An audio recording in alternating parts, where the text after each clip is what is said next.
dipapah oleh 2 orang dan ditegakkan di shop, diletakkan di shop.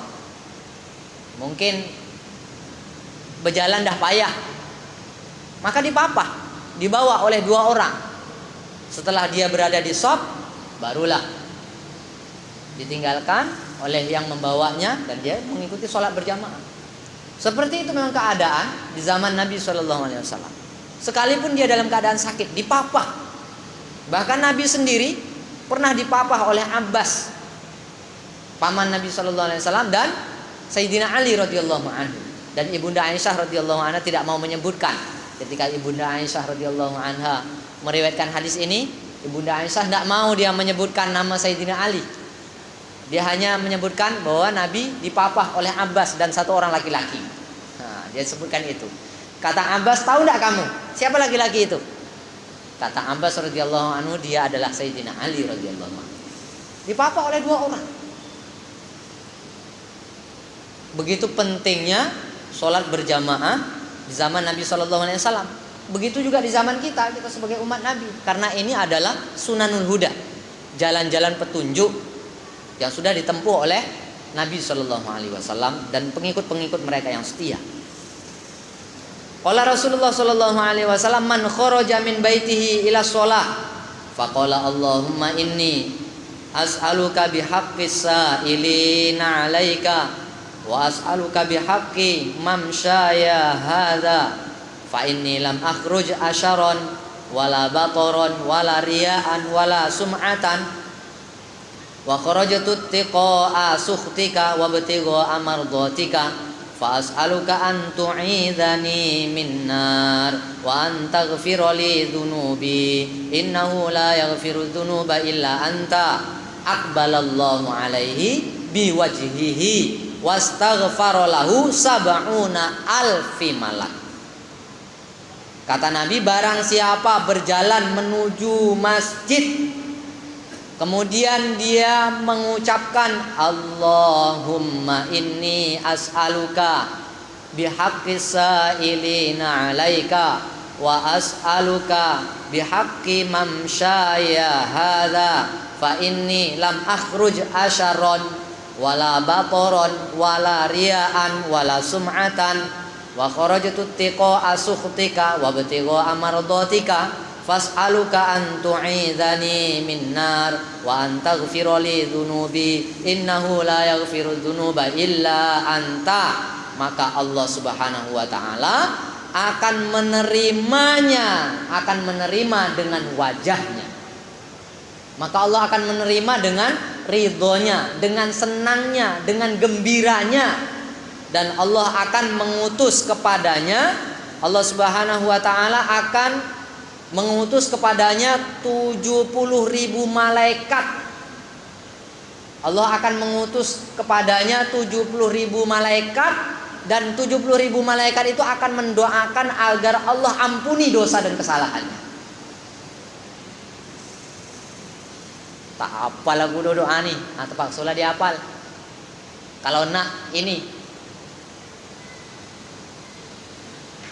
mudah-mudahan saya tak lupa, saya tuliskan nanti. Nah, jamaah tinggal ngambil aja. Bacalah. Kalau nak pergi masjid ataupun ya sambil berjalan ke masjid. Apalagi kalau yang bawa kendaraan roda 4 kan, lebih mudah lagi dia membacanya. Di atas mobilnya juga dia bisa.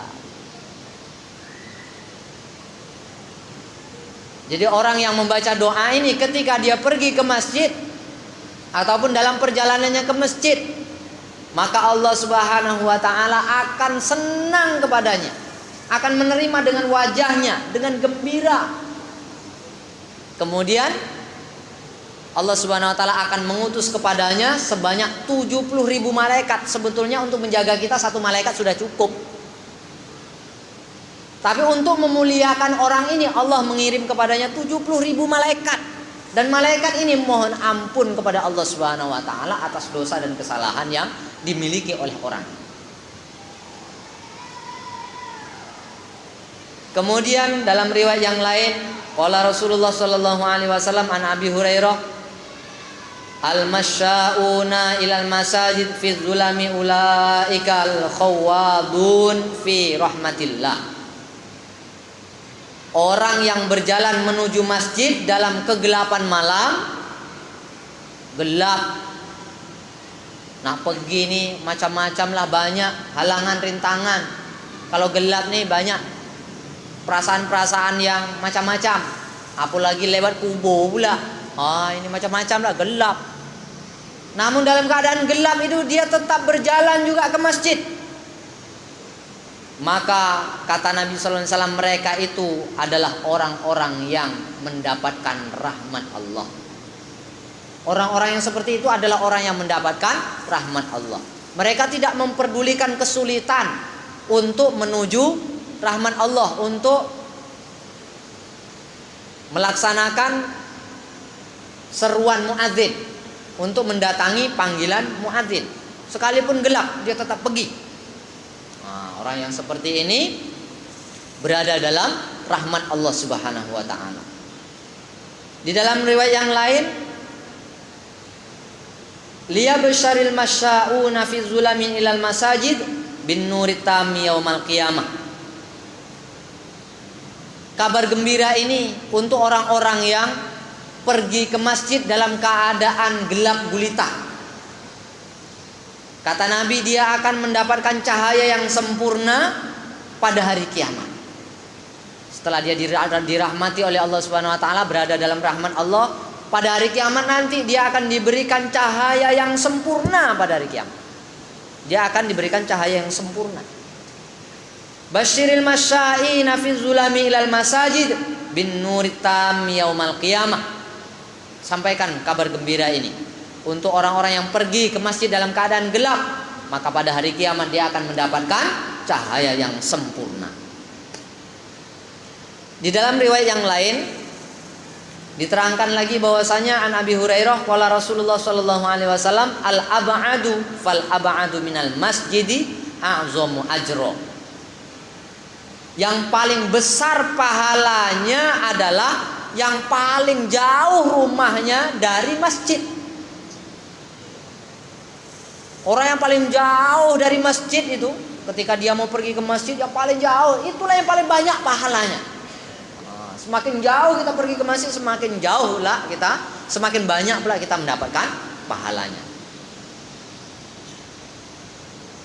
Pahala dari mana? Dari langkah-langkah perjalanan kita menuju ke masjid. Semakin lamanya doa malaikat untuk mengampuni dosa-dosa kita, agar Allah ampuni dosa-dosa kita. Kemudian di dalam riwayat